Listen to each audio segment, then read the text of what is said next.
अस्सलाम वालेकुम। अगर आप लोग थोड़ा थोड़ा करीब आ जाएं तो मेरे लिए ज़रा अच्छा हो जाएगा, इतनी सीटें आगे खाली हैं। अगर आप लोग थोड़ा सा आगे करीब हो जाएंगे तो it will be. You all are requested to please move forward so it's easier for the speaker to communicate with you. Can I have a slide changer? First of all, I am really thankful to the organizers for. इसको on कर लेंगे mic. Once again request you to please move जी। forward.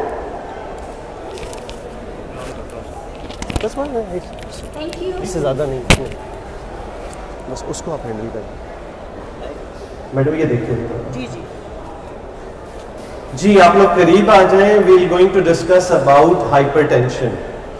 बहुत important topic है, subject है, in a way that we are going to cover approach to newly diagnose hypertensive. यानी एक नया पेशेंट जिसको ब्लड प्रेशर बढ़ जाए तो उसको आपने कैसे हैंडल करना है, कैसे अप्रोच करना है, क्या करना है। ये एक ऐसा मसला है जो बड़ा कॉमनली हम अपने आसपास देखते हैं कि किसी का बीपी बढ़ गया, अब आगे करना क्या है उसके साथ। कुछ बुनियादी बातें ब्लड प्रेशर के हवाले से मैं पहले बता दूं। जो एक मिसकंसेप्शन है हमारे यहाँ अमूमन होता ये कि एक बार आपका ब्लड प्रेशर किसी वजह से, अक्सर औकात घबराहट, सर दर्द या कोई भी अनयूजुअल सिचुएशन हुई और बीपी बढ़ गया, हम उसको लेबल कर लेते हैं ये ब्लड प्रेशर का मरीज हो गया, या खुद अपने आप को सोचने लगते हैं कि शायद मुझे ब्लड प्रेशर हो गया है। ऐसा नहीं है। और उसी बैकग्राउंड को हम समझते हैं कि बीपी किसी को हो तो क्या करना चाहिए, और बीपी, अभी मैं क्या बात कर रहा हूं, बीपी बढ़े तो क्या करना चाहिए। पहले तो ये समझें कि कॉमनली हमारे जहन में क्या होता है कि बीपी क्या चीज है, एक नंबर गेम है कि खास लेवल से ज्यादा बीपी है तो आप ब्लड प्रेशर के मरीज कहलाते हैं, उससे कम है तो ठीक है, और किसी का वो नंबर उस सर्टेन लिमिट से ज्यादा हो गया तो आपकी बस कोशिश होती है कि ऐसी दवाइयां दी जाएं जिससे वो ब्लड प्रेशर नंबर नीचे आ जाए। अच्छा, एक्चुअली क्या है कि ब्लड प्रेशर तो एक रिस्क फैक्टर है जो अपने साथ सिर्फ ये नंबर गेम नहीं ला रहा है, अपने साथ दिल के तमाम मसाइल आते हैं। और यहां मैं आपको दिखा रहा हूं कि ब्लड प्रेशर के नतीजे में आपके अंदर आर्थरोस्क्लेरोसिस होती है। आर्थरोस्क्लेरोसिस क्या चीज है कि दिल की नालियों में प्लेक का बनना, उसके नतीजे में हार्ट अटैक आते हैं, उसके नतीजे में दिल में कमजोरी आ सकती है और अल्टीमेटली दिल फेल होकर इंसान का खात्मा हो जाता है इस वजह से। तो ये एक कंटिन्यूअम है, और बिल्कुल इसी तरह ब्लड प्रेशर का मरीज आपके तमाम ऑर्गन्स को अफेक्ट कर रहा है, गुर्दों को, दिमाग को, पेरिफेरल वेस्कुलेचर को। इस वजह से बीपी का मरीज जब देखे तो ये ना सोचे कि इसको सिर्फ ब्लड प्रेशर का मर्ज है, कुछ पता नहीं उसके क्या क्या ऑर्गन किस हद तक खराब हो चुके हैं। तो किसी भी हाई ब्लड प्रेशर के मरीज को आप देखेंगे तो उसका मतलब ये नहीं होगा कि इसको सिर्फ हाई ब्लड प्रेशर का मसला है, उसका मतलब ये होता है इसको कुछ भी हो सकता है in terms of target organ involvement. तो उसका वर्कअप होना चाहिए, वो फिर हम बाद में देखते हैं। ये एक आपके कॉन्सेप्ट दे रहा हूं। दूसरी चीज, ब्लड प्रेशर जिस वजह से होता है वो इन्फ्लुएंसेस बहुत ज्यादा हैं। वो इन्फ्लुएंसेस क्या क्या है आप देखें कि कितनी चीजें असरअंदाज हो रही हैं इस ब्लड प्रेशर पे और उसके बढ़ने और घटने पर। उसमें क्या क्या चीजें देखें, जेनेटिक से लेके, एनवायरमेंटल से लेके, अंदरूनी तब्दीलियां, बैरूनी तब्दीलियां, ये सब ब्लड प्रेशर को फ्लक्चुएट करने का बायस बनती हैं। और इसमें कुछ चीजें ऐसी भी हैं जो वक्ती होती हैं और कुछ चीजें ऐसी भी हैं जो मुस्तकिल रहती हैं। उस सूरत में फिर हमें यह फैसला करना पड़ता है कि जब भी ब्लड प्रेशर किसी का बढ़ रहा है तो ये फैसला करना है कि इसके पीछे मुस्तकिल नौइयत की वजह है या ऐसी वजह है जो ट्रांजिएंट है, ताकि हम ये फैसला कर सकें कि ये ब्लड प्रेशर किस नौइयत का है। फिर तीसरी चीज जो समझने की है वो ये है कि ब्लड प्रेशर की फ्लक्चुएशन, क्योंकि देखें इन्फ्लुएंस जो होता है ब्लड प्रेशर पे हर किस्म का हर वक्त रहता है। तो ये ब्लड प्रेशर इस तरह नहीं रहता है कि बस हर वक्त एक लेवल पे रहेगा, ये हालात और वाकयात के लिहाज से ऊपर नीचे आगे पीछे होता रहेगा। तो जब भी किसी का ब्लड प्रेशर आप देखेंगे तो ये देखना होता है किन हालात में लिया गया ब्लड प्रेशर है। उस लिहाज से तो ये तीनों बैकग्राउंड को समझते हुए हम आगे चलेंगे। उस लिहाज से मैं एक कॉमन प्रॉब्लम आपके सामने रखता हूं। एक कॉमन प्रॉब्लम जैसे है कि 50 इयर्स ओल्ड मेल है, नो सिग्निफिकेंट पास्ट हिस्ट्री है, हल्का सा सर में दर्द हो रहा है और उसका ब्लड प्रेशर 150/90 है, क्या किया जाए? और ये सवाल ऐसा नहीं है कि जो सिर्फ डॉक्टर के लिए हो, ये सवाल है, थोड़ी सी आवाज तेज कर दें, आवाज ऐसा है जो किसी भी आदमी को सोचना पड़ेगा कि इस हालत में करना क्या है।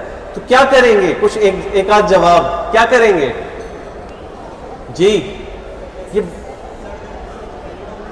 बिल्कुल याद रखिए, जब कोई अलामत के साथ ब्लड प्रेशर हो रहा है तो अलामत को ठीक करें, वो बीपी खुद ब खुद ठीक हो जाएगा। तो हमेशा ख्याल रखें कि ब्लड प्रेशर का बढ़ना वैसे ही है या किसी अलामत के नतीजे में है, लेकिन ये जरूरी नहीं कि उसमें सिर्फ हेडेक ही वजह हो, तो प्रॉपर असेसमेंट जरूरी है। अच्छा, अब उस प्रॉपर असेसमेंट के कुछ ऑब्जेक्टिव हैं, क्योंकि अब आप वो तीनों स्लाइड्स अपने जहन में रखें कि ब्लड प्रेशर का नंबर का मसला मतलब सिर्फ ब्लड प्रेशर का मर्ज नहीं, ब्लड प्रेशर मुख्तलिफ वजहों से बढ़ सकता है और ब्लड प्रेशर फ्लक्चुएट कर सकता है, ऊपर नीचे हो सकता है। उन तीनों बातों को जहन में रखते हुए सोचें कि हमें ये 4 ऑब्जेक्टिव पूरे करने होते हैं इस किस्म के मरीज में, जिसमें आपको कुछ अलामतों के साथ वक्ती बीपी बढ़ावा मिला। तो सबसे पहले क्या करना है? Confirm diagnosis. इस बात का फैसला करना है कि ये मरीज वाकई ब्लड प्रेशर का मरीज है या नहीं है। अच्छा, इस फैसले के साथ साथ बाकी चीजें भी करनी है। वो क्या है कि अगर फर्ज किया ये ब्लड प्रेशर का मर्ज इसको हुआ तो क्या इसके पीछे कोई वजह है या एसेंशियल हाइपरटेंशन है। तीसरी चीज, क्या इस मरीज में ब्लड प्रेशर की कोई भी पेचीदगियां इस वक्त मौजूद हैं या नहीं है। और चौथी चीज जो हम भूल जाते हैं, हर मरीज को, ये तो हर ऐसे आदमी को जो बिल्कुल नॉर्मल जिंदगी गुजार रहा है, उसमें सारे कोमॉर्बिड्स को असेस करना चाहिए। अदर कोमॉर्बिड्स हम क्या कहते हैं, अभी जैसे बात हो रही थी दिल का दर्द और ये तमाम चीजें, वो तमाम चीजें जो ब्लड प्रेशर के अलावा हैं लेकिन दिल की बीमारियां ला सकती हैं। और वो क्या क्या है? Sugar, cholesterol, physical inactivity, smoking, obesity, ये तमाम चीजें उस मरीज में जज करेंगे। तो बड़ा अच्छा मौका हो गया कि एक मरीज आपके पास हाई ब्लड प्रेशर के नतीजे में आ गया है तो उसको कॉम्प्रिहेंसिवली स्क्रीन कर लें। हो सकता है उसका बीपी का तो ये मसला निकले कि वक्ती बीपी बढ़ा हुआ था, लेकिन वो आपको शुगर का मरीज निकल आए, उसका कोलेस्ट्रॉल बढ़ा हुआ निकल आए। तो इस मौके से फायदा उठाएं कि जब भी आपके पास कोई हाई ब्लड प्रेशर के साथ मरीज आता है, उसको इन चारों ऑब्जेक्टिव्स के साथ असेस करना होगा हर हाल में। अब इनकी थोड़ी थोड़ी मैं बुनियादी बातें बता देता हूं कि डायग्नोसिस का तरीका क्या है, क्या क्राइटेरिया है जिसकी बुनियाद पे आप किसी को ब्लड प्रेशर डायग्नोज कर सकते हैं, इटियोलॉजी की बातें क्या हैं, कॉम्प्लिकेशन क्या क्या हो सकती हैं और अदर कोमॉर्बिड्स क्या होते हैं। ठीक, जब हम डायग्नोसिस की बात करते हैं तो ये एक पुरानी क्लासिफिकेशन थी जिसके मुताबिक क्या दे दिया गया था कि एक नॉर्मल बीपी कितना होता है, तो वो बड़ी उम्र के लोगों के लिए लेस देन 150/90 था और बाकी तमाम के लिए लेस देन 140/90 था। लेकिन अब नई क्लासिफिकेशन में इसको थोड़ा सा चेंज कर दिया है, वो मैं आपको बताता हूँ। इसके मुताबिक ये जो नई क्लासिफिकेशन है, इसके मुताबिक 2017 में आई है, नॉर्मल ब्लड प्रेशर कहलाता है 120 से कम या 80 से कम। Normal BP less than 120 less than 80 है, उसके बाद एलिवेटेड कहलाता है, नॉर्मल नहीं है वो समझ लें कि वो आप एक सरहद में दाखिल हो गए हैं कि अब आपको बीपी आएगा। और उसकी लिमिट क्या है? 120 और 129 और लेस देन 80। आपका नीचे वाला लेस देन 80 है लेकिन ऊपर वाला 120 और 29 तक चला गया है। फिर स्टेज 1 की लिमिट ये है और स्टेज 2 की लिमिट ये है। तो इसका मतलब है ये नंबर बड़े स्ट्रिक्ट कर दिए हैं। अब ये हम आगे देखेंगे कि किस आदमी को दवा देनी है, किसको नहीं देनी है, वो मैं बाद में बताता हूं आपको।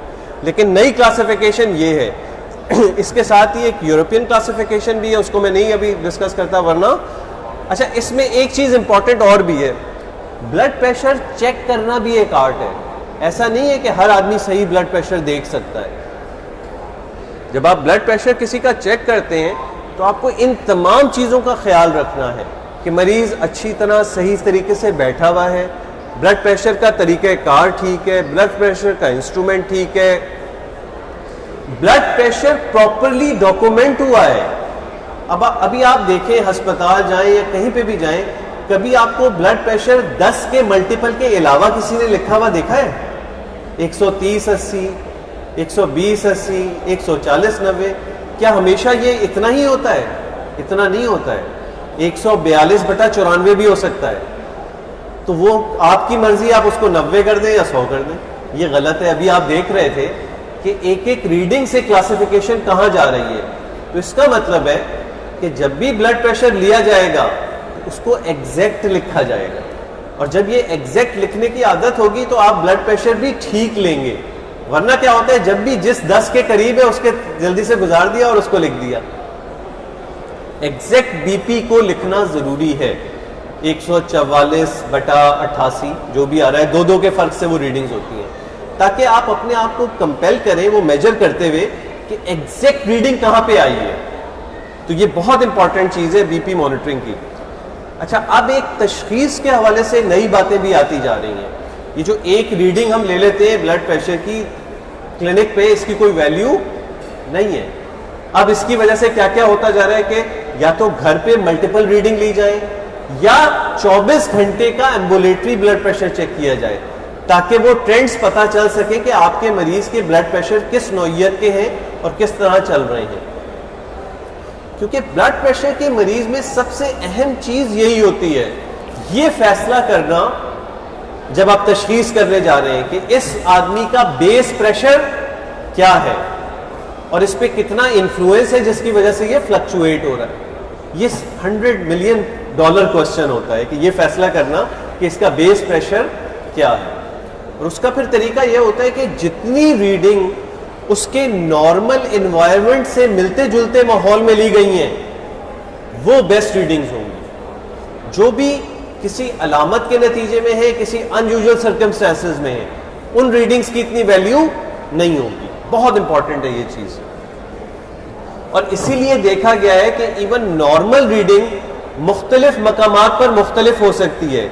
एक क्लिनिक पे आने वाली रीडिंग 120/80 बराबर होती है घर पे रीडिंग के 100/65 के, रात की, दिन की, यानी ये सब अलग अलग बना दी गई हैं। अब मैं इस कॉम्प्लेक्सिटी में नहीं जाता, आपको आगे फिर मैं लेकर आता हूं। इसी वजह से अब ये कहा जाता है कि जब भी आपको क्लिनिक पे किसी का ब्लड प्रेशर बढ़ा हुआ मिले तो ये लाजमी है कि उसकी out of office multiple reading ली जाए, जिसकी बुनियाद पे फैसला हो कि ये मरीज हाइपरटेंसिव है या नहीं है। ठीक है, ये मैंने थोड़ा सा आपको हिंट दिए डायग्नोसिस की तरफ कि ये इतना आसान काम नहीं है कि आपने एक रीडिंग ली और किसी को लेबल कर दिया कि आपको ब्लड प्रेशर है। बहुत मुश्किल, कई हफ्तों के फैसले और रीडिंग्स और उनकी जांच पड़ताल के बाद आप ये कहते हैं कि भाई ये बीपी का मर्ज है या नहीं है। इटियोलॉजी में ज्यादा टाइम में नहीं लगाता, ये प्योर क्लिनिकल बातें हैं। एसेंशियल एक होता है कि जिसके पीछे कोई वजह नहीं होती, और सेकेंडरी वो होता है जिसके पीछे वजह होती है। वजह वक्ती भी हो सकती है और वजह दायमी भी हो सकती है। वक्ती वजह क्या है कि वक्ती तौर पे आपको कुछ दवाइयाँ शुरू हुई जिन्होंने आपका ब्लड प्रेशर बढ़ा दिया, वो दवाइयाँ खत्म होंगी, बीपी ठीक हो जाएगा। स्टीरॉइड्स हैं, NSAIDs हैं, बहुत सी दवाइयाँ हैं। और दायमी इस नौइयत की है कि गुर्दे में कोई मर्ज आ गया तो वो बीपी बढ़ा देगा, आपके गुदूद में कोई प्रॉब्लम आ गया तो वो बीपी बढ़ा देगा। उस सूरत में उस जो वजह होता है उसको ठीक करना होता है, उससे फिर ब्लड प्रेशर आपका ठीक हो जाता है। और वो क्या इंडिकेटर होते हैं जिनसे अंदाजा होता है कि ये सेकेंडरी ब्लड प्रेशर हो सकता है? वो क्या होता है कि आपकी दवाइयों से काबू ना हो रहा हो, एकदम से बहुत ज्यादा बढ़ जाए, दो एक्सट्रीम्स ऑफ एजेस में आया हो, बहुत यंग या बहुत ओल्ड पेशेंट में।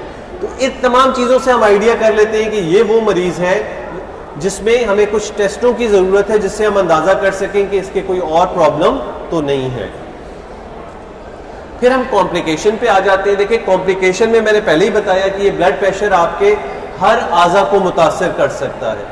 तो हमें उन तमाम अलामतों को भी मरीज में देखना होता है जो इंडिकेटर बन रही हो कि किसी को तो इस किस्म का मरीज, जैसे मैंने आपको एग्जांपल दी थी, उसमें ज़रूर पूछें चलने फिरने में कोई सीने में दर्द तो नहीं होता, सांस में तकलीफ तो नहीं होती, पहले कभी कोई फालिज का मसला तो नहीं हुआ है, पहले कभी कोई गुर्दों के हवाले से, यानी ये तमाम चीज़ें आपको असेस करनी पड़ेंगी इन तमाम आज़ा के हवाले से।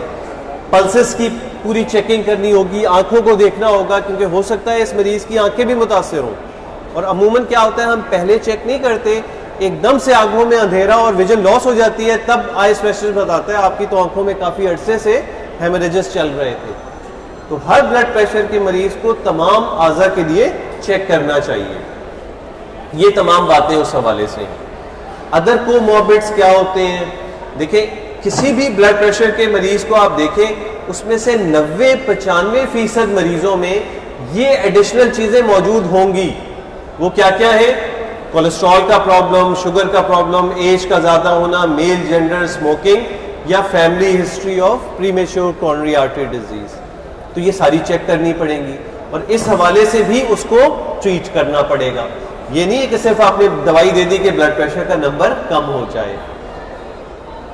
इसके अलावा अदर कोमॉर्बिड्स में आपको कुछ ऐसी बातें मरीज में देखनी होती हैं जो हम अपनी जबान में कहते हैं कंपेलिंग एंड कॉन्ट्राइंडिकेशन, कि जब आप दवा की सिलेक्शन करेंगे तो क्या कोई एडिशनल ऐसी चीज मौजूद है जो अगर हम दवा उसको और ब्लड प्रेशर को एक ही दवा से कंट्रोल कर लें।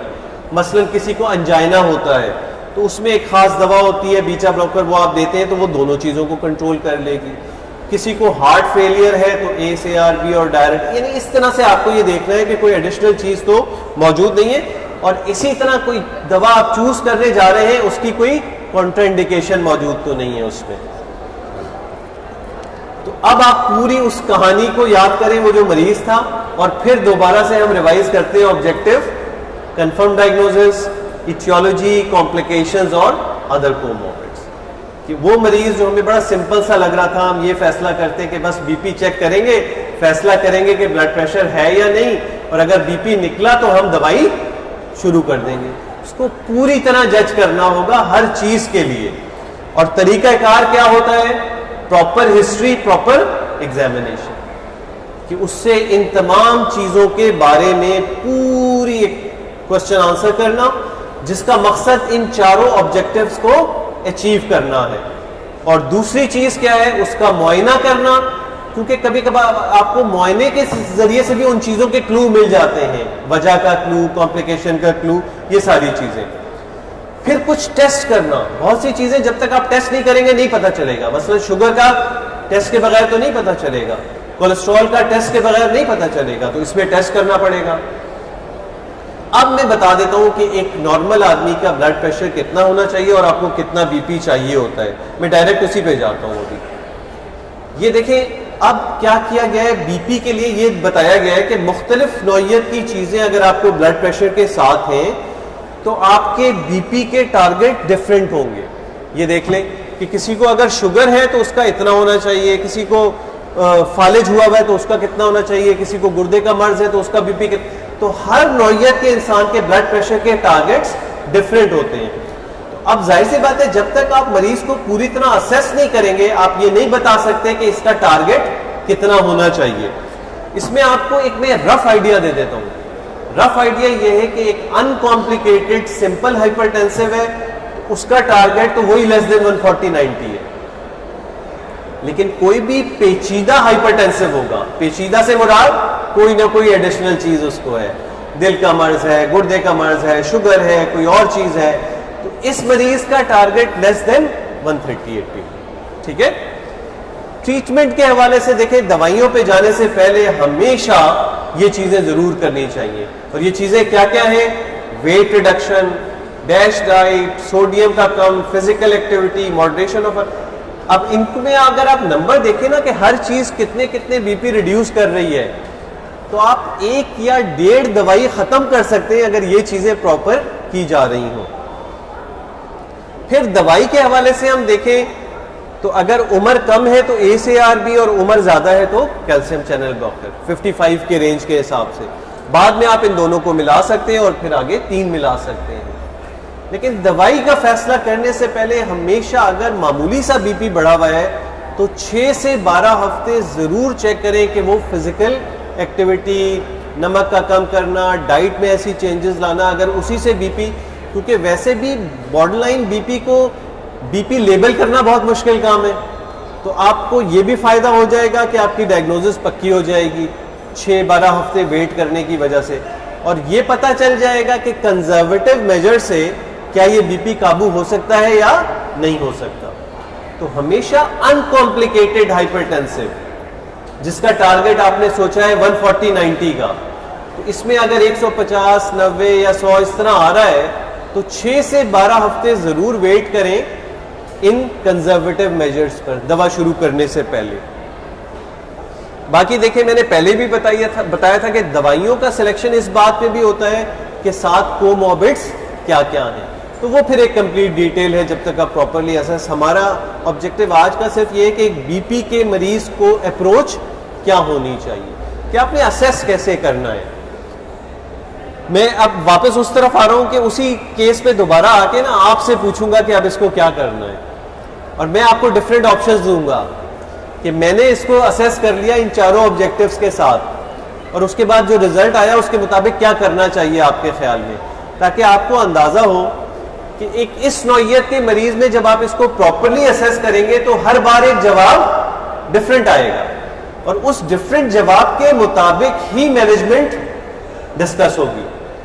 अब इसको दोबारा से रीकैप करें, मरीज क्या था, एक 50 साल आदमी है जिसको कोई प्रॉब्लम पुराना नहीं है, एज सच थोड़ा सा सर में दर्द हो रहा है और बीपी 150/90 है।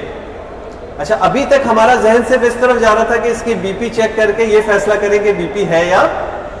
अब क्या करना होगा, चारों ऑब्जेक्टिव, पूरी हिस्ट्री, एग्जामिनेशन, टेस्ट, सब कुछ कर आके अब मैं आपको जवाब बताता हूं कि इन चारों ऑब्जेक्टिव के साथ आपने इसको असेस किया।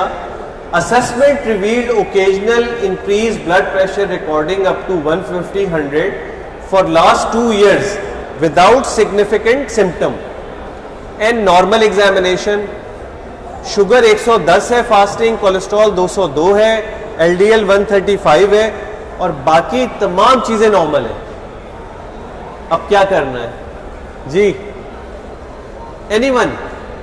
कुछ तो हमें लगे कि हमारा कुछ फायदा हुआ है इस बात करने का जी।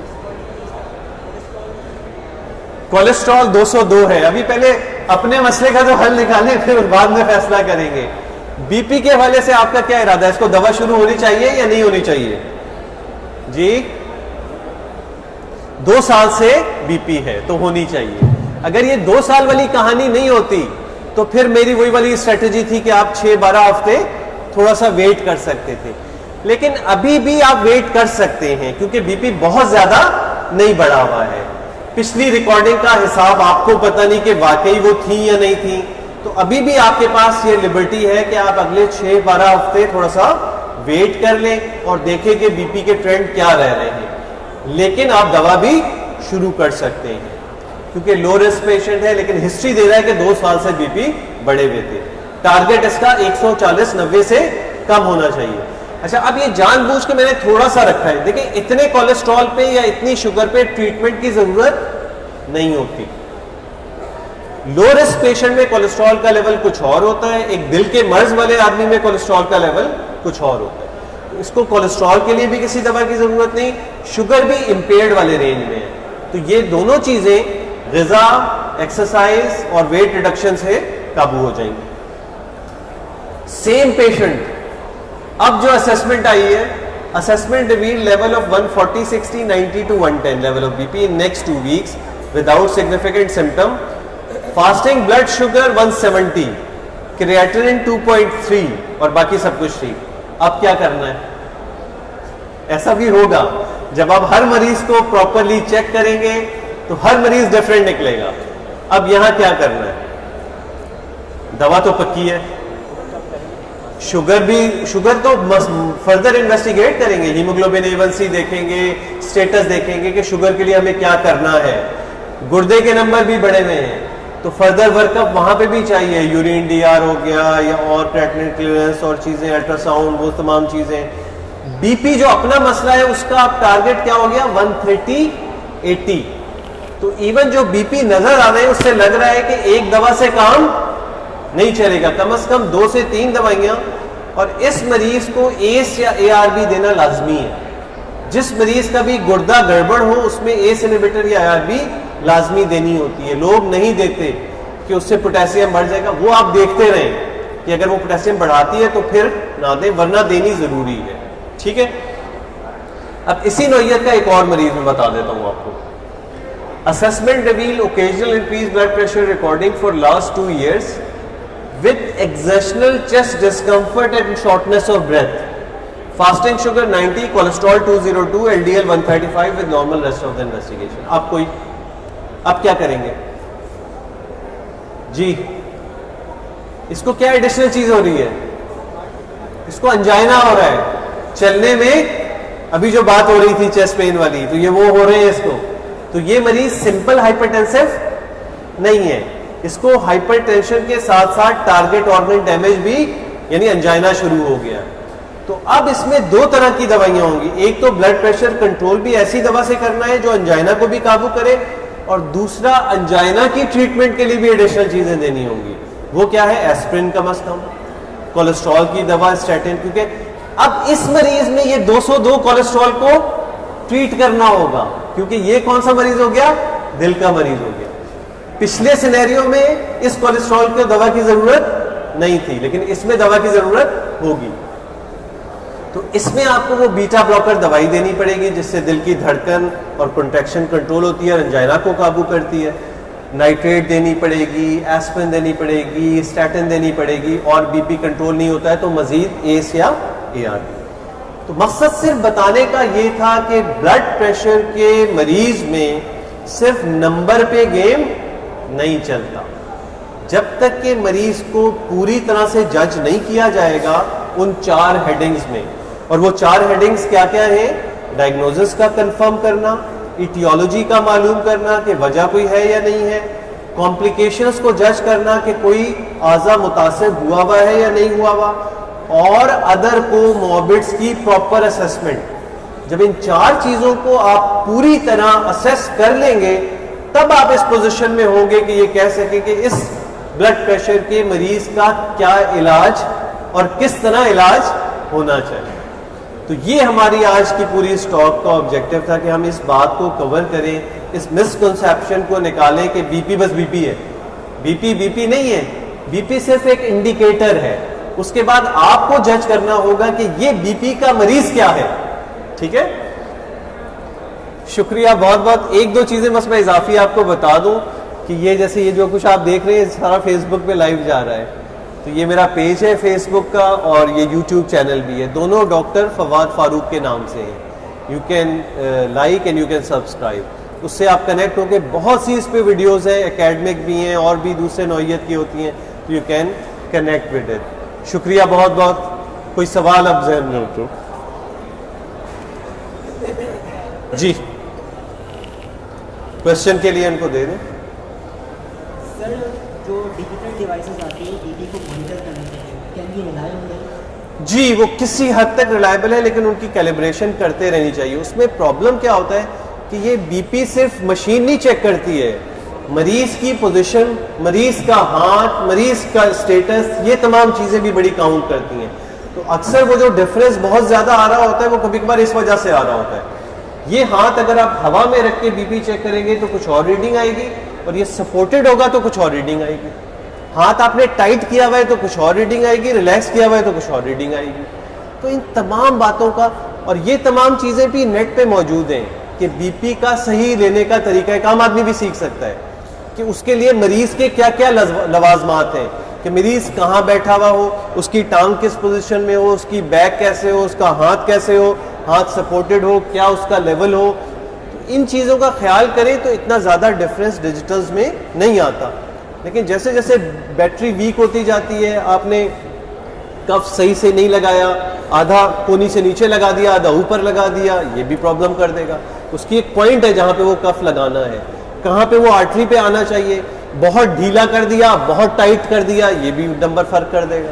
तो इन तमाम चीज़ों का ख्याल रखते हुए अगर बीपी चेक करें तो कोई बहुत ज़्यादा, क्योंकि आप अस्पतालों में आजकल चले जाएं सारे डिजिटल ही होते हैं ना, वो जो 24 घंटे चल रहा है वो सारे डिजिटल बीपी हैं। अब हाथ से लेने का रिवाज तो तकरीबन ख़त्म हो गया है, बहुत कम लोग। बटन दबाते हो अपने आप का खुल जाता है। जी वो होता यही, बस उसमें ये सारी चीज़ों का ख्याल रखना है। उसमें जो रिस्क वाले हैं वो बहुत रिलायबल नहीं है, आम वाले काफ़ी हद तक रिलायबल है। ठीक है जी, और कोई किसी के जहन में क्वेश्चन है तो